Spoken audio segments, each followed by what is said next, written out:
conditions. I have been working with people on the autistic spectrum for many years. It's been a wonderful and amazing journey. I have learned a lot from the clients themselves, from families, from grandparents, from siblings, from professionals. We have been concentrating on communication, and throughout assessments and observations, we were looking into how to improve the way we communicate with each other. We were using PACS, we're using Makaton sign language, we're using pictures, drawings, sign language. We need to all communicate the same way, or in order to understand one another.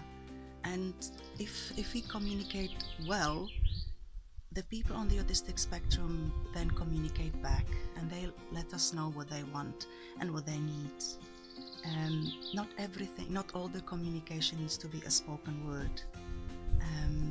We were also concentrating on behaviors, whereby we were using low arousal techniques, called Studio 3, where we were concentrating on clues and cues in order to minimize people's anxieties and challenging behaviors, helping them to increase their dignity, understanding their rights, decreasing their aggression and self-injurious behaviors, helping them to develop their self-regulation and coping mechanisms, because that is so important in order for them to function within the society. In terms of the social interaction, we've been using social stories, or sometimes situational stories, where we take the residents to the shops and see how they interact with people, or how the people interact with them, because we became to understand that it is important that everyone understand what autism is, and the people on the autistic spectrum understand how to communicate with neurotypical people.